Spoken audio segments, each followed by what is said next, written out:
Hello dear students, good morning. Welcome to Chemzone chemistry classes. देखिए dear students, आप हमें इसी प्रकार से मोटिवेट करने के लिए हमारे YouTube चैनल को ज्यादा से ज्यादा अपने फ्रेंड के साथ शेयर कीजिए और हमारे YouTube चैनल को सब्सक्राइब कीजिए। देखिए, आपकी डिमांड के अकॉर्डिंग लास्ट क्लास में मैंने नेम रिएक्शन स्टार्ट की थी और नेम रिएक्शन में मैंने आप लोगों को एल्डोल संघनन अभिक्रिया या एल्डोल कंडेंसेशन अभिक्रिया की बात की थी। एल्डोल कंडेंसेशन रिएक्शन क्या होती है वो आपको एक्सप्लेन कर दिया था और एल्डोल कंडेंसेशन रिएक्शन कौन कौन देते हैं वो एक्सप्लेन कर दिया था। और aldol condensation reaction acidic medium और बेसिक मीडियम मतलब अम्लीय माध्यम और क्षारीय माध्यम में किस प्रकार से होती है ये चीज मैंने आप लोगों को समझा दिया था। और फिर मैंने आप लोगों को एल्डोल संघनन अभिक्रिया के प्रकार या type of aldol condensation reaction explain की थी। और उसमें मैंने आप लोगों को बताया था कि एल्डोल संघनन अभिक्रिया दो प्रकार की होती है।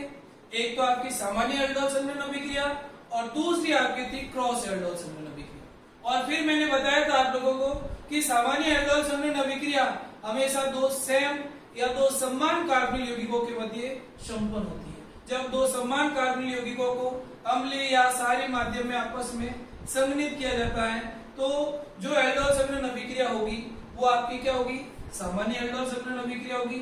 और फिर मैंने आप लोगों को बताया था क्रॉस एल्डोल संघनन अभिक्रिया।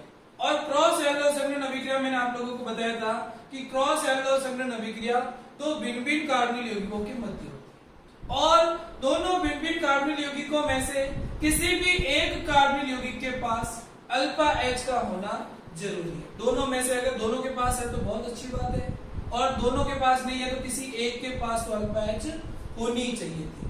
अब आज मैं आप लोगों को बता रहा हूं कि ये क्रॉस एल्डोल संघनन अभिक्रिया कैसे होती है। तो देखिए इधर, जो कि सामान्य एल्डोल संघनन अभिक्रिया का तो जो सिंपल एग्जांपल है वो मैंने आपको एल्डोल संघनन में बता दिया था।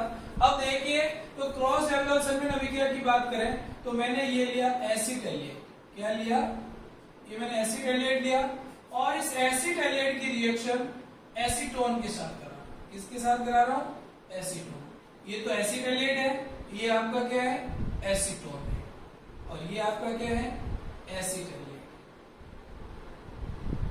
अब देखिए यहां पर क्या दे रखा है, ये जैसे आपको H+ दे दिया, OH- दे दिया और ये आपको हीट दे दी।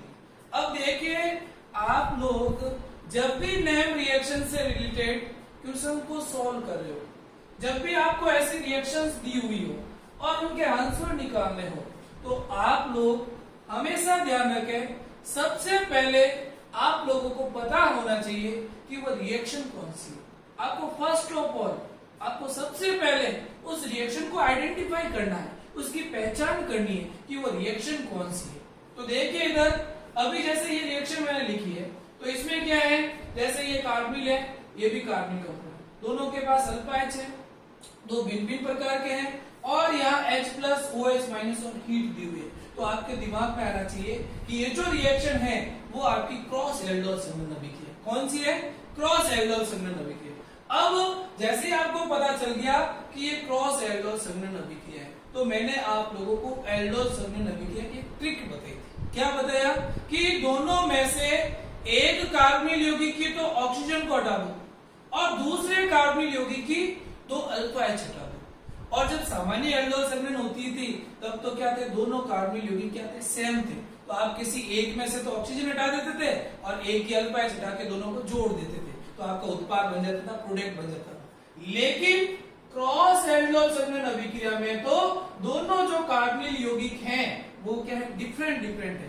तो अब आपके सामने एक प्रॉब्लम है कि दोनों में से किसकी तो ऑक्सीजन हटाए और किसकी अल्फा एच हटाए। ये प्रॉब्लम है भाई कि भाई किसकी तो ऑक्सीजन हटाए और किसकी अल्फा एच हटाए।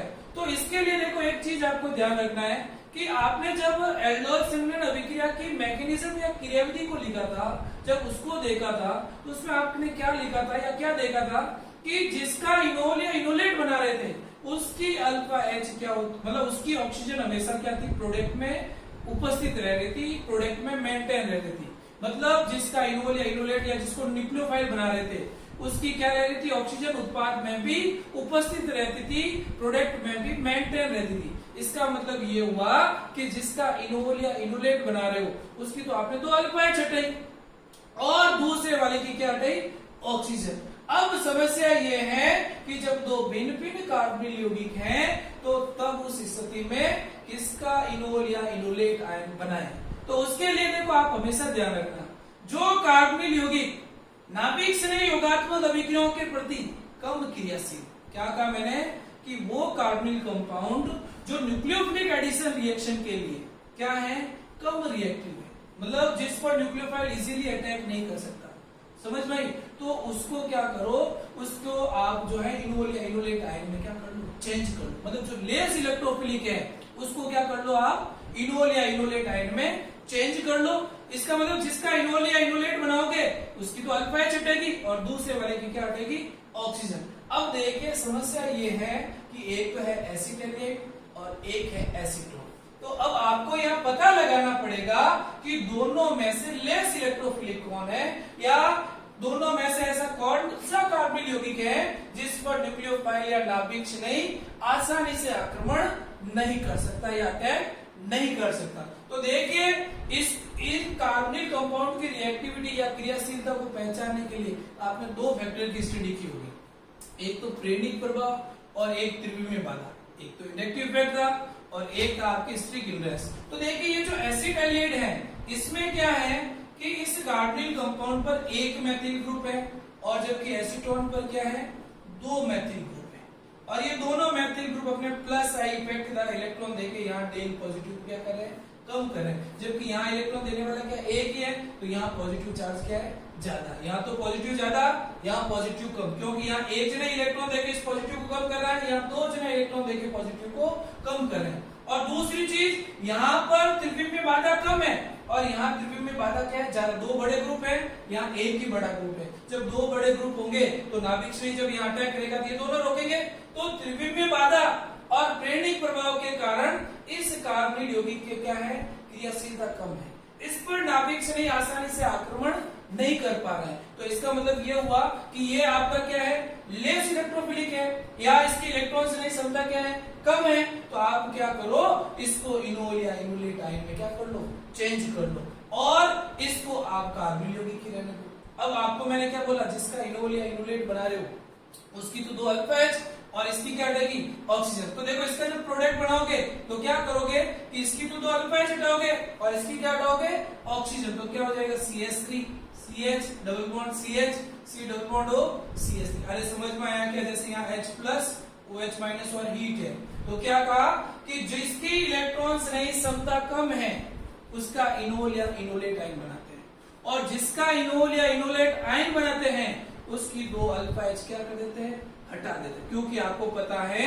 कि जिसका इनोल या इनोलेट आयन बना रहे थे उसकी ऑक्सीजन उत्पाद में क्या रहती है, मेंटेन रहती है। तो इसका मतलब क्या हुआ, इसकी तो दो अल्फा एच हटेगी और इसकी क्या हटेगी, ऑक्सीजन। तो देखिए इसकी तो ऑक्सीजन हटा दी और इसकी क्या हटा दी, दो अल्फा एच। तो ये क्या बन गया, उत्पाद। और फिर मैंने क्या कहा, यहाँ से तो हीट हटाना है, यहाँ से डबल बॉन्ड, तो यहाँ क्या जाएगा H OH और यहाँ हीट दोगे तो CH3 CH double bond CH C double bond O CH3, ये क्या बन जाएगा, उत्पाद या माइनस H2O। ओके, ऐसे होगा, ऐसा कुछ होगा। अरे समझ में आप लोगों को। तो इसका मीनिंग ये हुआ कि एक्रॉस एल्डोल में हमेशा आपको ध्यान रखना है कि किसका इनोल या इनोलेट आयन बना रहे हो, और इनोल या इनोलेट आयन किसका बनाओगे, जिसकी इलेक्ट्रॉन स्नेह क्षमता क्या है, कम है, जिसकी इलेक्ट्रॉन स्नेह क्षमता कम है, जिस पर न्यूक्लियोफाइल इजीली अटैक नहीं कर सकता, उसको आप क्या बना दो, न्यूक्लियोफाइल बना दो या नाभिक स्नेह बना दो, और दूसरे वाले को क्या रखो, इलेक्ट्रोफाइल। तो आप लोगों को इसका प्रोडक्ट निकालना आ गया, देखिए ये निकाला मैंने।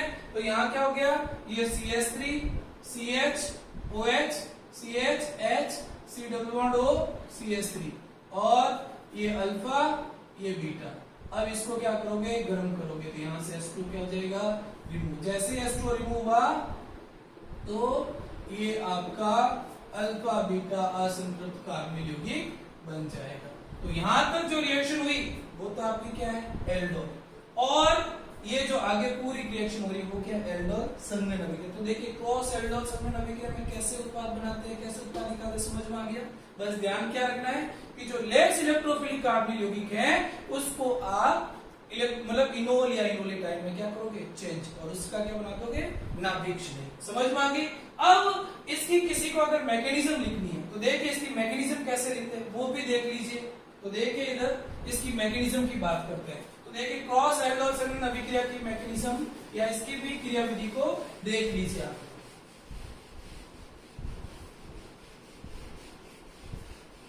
अब देखिए इसकी अगर मैकेनिज्म की बात करें तो एक बार एसिडिक मीडियम में और एक बार बेसिक मीडियम। तो मैं आपको क्या है सारे माध्यम में बता देता हूं, सारे माध्यम में क्रियाविधि। तो देखिए इधर मैंने क्या कहा कि इन दोनों कार्बोनिल यौगिकों में से जो लेस इलेक्ट्रोफिलिक है उसका क्या बनाओ इनोल या इनोलेट आयन। अगर सारे माध्यम है तो इनोलेट आयन और अम्लीय माध्यम है तो इनोल। अभी क्या लिया सारे माध्यम, तो क्या बनाना इनोलेट आयन। तो इनोलेट आयन दोनों में से किसका बनाओगे एसिटाइलेट और एसीटोन में से किसका एसीटोन। क्यों बनाओगे क्योंकि इसकी इलेक्ट्रॉन श्रेणी क्षमता कम है, ये लेस इलेक्ट्रोफिलिक है और लेस इलेक्ट्रोफिलिक है तो इसको हम न्यूक्लियोफाइल में क्या कर देंगे चेंज कर देंगे। तो देखिए इधर ये लिया मैंने CH3 C double bond O CH3, ये आपका क्या है बेसिक मीडियम है। बेसिक मीडियम में कार्बोनिल के पास वाला कार्बन कौन सा अल्फा, उसमें लगी हुई H कौन सी अल्फा H। तो यहाँ से अल्फा H रिमूव करोगे -H2 होके यहाँ क्या बनेगा ये बनेगा C double bond O CH3। अब देखिए ऑक्सीजन पे कार्बन पे नेगेटिव चार्ज है तो नेगेटिव सिंगल डबल संयुग्मन में है कॉन्जुगेशन में, तो क्या होगा अनुनाद। जैसे ही अनुनाद होगा तो ये क्या बन जाएगा इनोलेट आयन। तो ये क्या बन गया आपका इनोलेट आयन बना।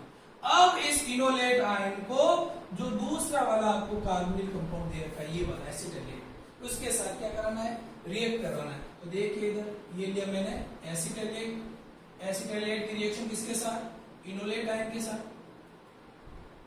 ठीक है। अब यहाँ क्या होगा ये ऑक्सीजन नेगेटिव चार्ज इधर देगी, ये डबल बॉन्ड यहाँ अटैक करेगा, ये बॉन्ड किधर जाएगा ऑक्सीजन की तरफ। तो देखो क्या हो गया CH3 CO- और यहाँ क्या हो गया CH CH2 C double bond O CH3। अब आप क्या करोगे H2O के प्रेजेंस में यहाँ क्या दोगे H+, तो जैसे H+ दोगे CH3 CH OH CH H C double bond O CH3। अब इसको क्या करना गर्म करना, गर्म करोगे तो यहाँ से H2O क्या हो जाएगा रिमूव। जैसे H2O बाहर निकलेगा तो यहाँ पर आपके अल्फा बीटा संतृप्त कार्बोनिल यौगिक का क्या हो जाएगा निर्माण हो जाएगा। ये क्या अल्फा बीटा, तो क्या बना अल्फा बीटा अनसैचुरेटेड या असंतृप्त कार्बोनिल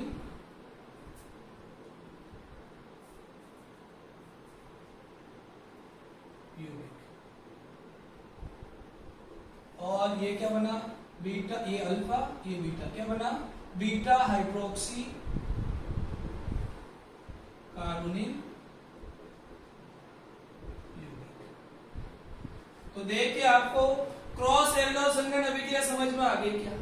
क्रॉस एल्डोल में क्या समझ में आया कि अगर आपको दो भिन्न प्रकार के कार्बोनिल यौगिक दिए हुए हैं तो किसकी तो अल्फा H हटाओगे, जिसका इनोल या इनोलेट बना रहे हो उसकी तो क्या हटाओगे अल्फा H, और दूसरे की क्या हटाओगे ऑक्सीजन। अब इनोल या इनोलेट किसका बनाओगे तो जिस कार्बोनिल यौगिक की इलेक्ट्रॉन की क्षमता कम है उसका क्या बनाना इनोल या इनोलेट आयन। तो यहाँ एसिटाइलेट और एसीटोन में से कम क्रियाशील कौन था एसीटोन, कम रिएक्टिव कौन था एसीटोन। तो इसकी तो क्या बना दिया इनोल या इनोलेट आयन। देखो बेसिक मीडियम में तो क्या बना इनोलेट आयन, अगर यही मैं रिएक्शन एसिडिक मीडियम में कराता तो वहां क्या बनता इनोल। तो ये मैंने न्यूक्लियोफाइल बना दिया इनोलेट आयन। अब इस न्यूक्लियोफाइल को क्या किया देखिए यहाँ बेसिक मीडियम H गई एनायन आया नेगेटिव चार्ज रेजोनेंस में जा रहा है इनोलेट आयन बना। अब इस इनोलेट आयन की रिएक्शन कार्बोनिल यौगिक के साथ कराई, ये नेगेटिव डबल बॉन्ड देगा, डबल बॉन्ड कार्बन पे अटैक करेगा, बॉन्ड ऑक्सीजन की तरफ क्या हो जाएगा शिफ्ट हो जाएगा, ये बना। फिर वाटर यहाँ H+ देगा, क्या बना बीटा हाइड्रोक्सी कार्बोनिल यौगिक। अब ये यहाँ से H2 क्या कर देगा रिमूव, तो यहाँ क्या बनेगा अल्फा बीटा असंतृप्त कार्बोनिल यौगिक बनेगा। और यही आपकी क्या है क्रॉस एल्डोल संघनन अभिक्रिया। अब इसी प्रकार से अगर अम्लीय माध्यम में करानी है एसिडिक मीडियम में तो वहां इनोलेट आयन की जगह क्या बनेगा इनोल। तो पहले न्यूक्लियोफाइल बना देना और फिर उस न्यूक्लियोफाइल को कार्बोनिल यौगिक पे क्या करा देना अटैक करा देना। और आपके जो प्रोडक्ट हो यही सेम बनेंगे। समझ में आ गई? अब देखिए अगर आपको ये दिया हुआ होता कि एक तो एसिटाइलेट और एक फॉर्मेलेट होता, देखना एक लास्ट एग्जांपल और देख लीजिए कि अगर आपको एसिटाइलेट और फॉर्मेलेट दिया है तो आपको वहां अगर क्रॉस एल्डोल संघनन अभिक्रिया करानी है तो वहां कैसे क्या होता है। तो देखिए इधर जैसे ये दिया है कि ये आपको क्या दे दे, एक तो एसिटाइलेट दे दे और एक आपको क्या दे दे, फॉर्मेलेट, और यहाँ कोई बेसिक या एसिडिक मीडियम और हीट दी हुई है। तो आपको पता होना चाहिए कि इसमें रिएक्शन कौन सी है, क्रॉस एल्डोल। अब क्रॉस एल्डोल है तो आपको पता है कि किसी एक का इनोल या इनोलेट आयन बनेगा, और इनोल या इनोलेट आयन किसका बनेगा, जो कम रिएक्टिव या कम क्रियाशील है। तो देखिए कार्बोनिल दोनों में से कौन कम क्रियाशील है, एसिटाइलेट, क्योंकि यहाँ CH3 का प्लस है, प्रभाव भी लगेगा, साथ में प्लेट वो क्या होगी, त्रिभुज में बाधा भी होगी, तो यहाँ नाभिक नहीं आसानी से आक्रमण नहीं कर पाएगा। तो इसका मीनिंग ये हुआ कि इसका इनोल या इनोलेट आयन बनाएंगे, और जिसका इनोल या इनोलेट आयन बनाते हो उसकी तो क्या करते हो, 2 अल्फा H। तो यहाँ तो क्या हटा देना, इसकी तो 2 अल्फा H और इसकी ऑक्सीजन, तो प्रोडक्ट क्या बनेगा, ये वाला CH2 ये आपका क्या हो जाएगा, उत्पाद हो जाएगा, प्रोडक्ट हो जाएगा। इस तरीके से आप लोगों को क्रॉस एल्डोल संघनन रिएक्शन के उत्पाद निकलना भी आना चाहिए। तो आप लोगों को क्रॉस एल्डोल और एल्डोल कंडेंसेशन रिएक्शन समझ में आ गई होगी। अब इससे रिलेटेड जितने भी क्वेश्चन हैं तो सारी नेम रिएक्शन पढ़ने के बाद में जब हम क्वेश्चन प्रैक्टिस करेंगे तो उसमें मैं आप लोगों को डिफरेंट टाइप के क्वेश्चन सॉल्व कराऊंगा। तो इसको आप अच्छे से नोट कर लेना, नोट्स प्रिपेयर कर लेना और इसको अच्छे से याद